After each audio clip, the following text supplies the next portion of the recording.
Poetry Moment, read by Clarica.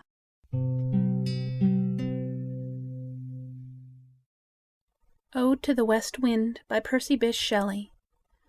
O wild west wind, thou breath of autumn's being, thou from whose unseen presence the leaves, dead, are driven, like ghosts from an enchanter fleeing, yellow and black and pale and hectic red, pestilence-stricken multitudes. O thou who chariotest to their dark, wintry bed the winged seeds, where they lie cold and low, each like a corpse within its grave, until thine azure sister of the spring shall blow her clarion o'er the dreaming earth, and fill, driving sweet buds like flocks to feed in air, with living hues and odors, plain and hill. Wild spirit, which art moving everywhere, destroyer and preserver, hear, O hear! Thou on whose stream, mid the steep sky's commotion, loose clouds like earth's decaying leaves are shed, shook from the tangled boughs of heaven and ocean, angels of rain and lightning. They are spread on the blue surface of thine airy surge, like the bright hair uplifted from the head of some fierce Maenad, even from the dim verge of the horizon to the zenith's height, the locks of the approaching storm.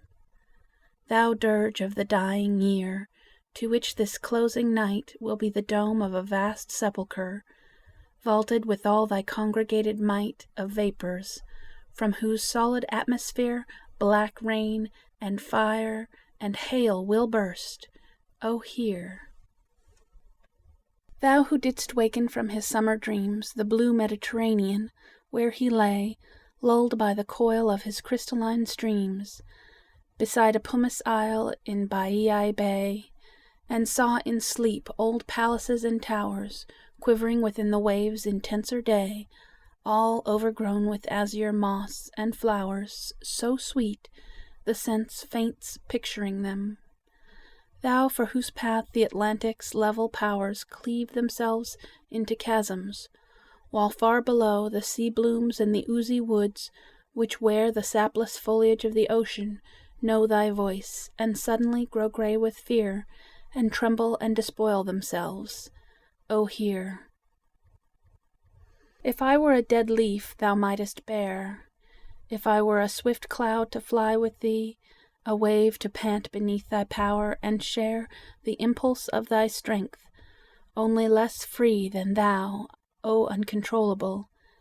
If even I were as in my boyhood, and could be the comrade of thy wanderings over heaven, as then, when to outstrip thy skyey speed scarce seemed a vision, I would ne'er have striven as thus with thee in prayer in my sore need.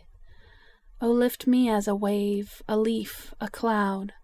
I fall upon the thorns of life, I bleed. A heavy weight of hours has chained and bowed one too like thee, tameless and swift and proud. Make me thy lyre, even as the forest is. What if my leaves are falling like its own? The tumult of thy mighty harmonies will take from both a deep autumnal tone, sweet though in sadness. Be thou, spirit fierce, my spirit. Be thou me, impetuous one. Drive my dead thoughts over the universe, like withered leaves to quicken a new birth, and, by the incantation of this verse, scatter, as from an unextinguished hearth, ashes and sparks, my words among mankind. Be through my lips to unawakened earth the trumpet of a prophecy. O wind, if winter comes, can spring be far behind?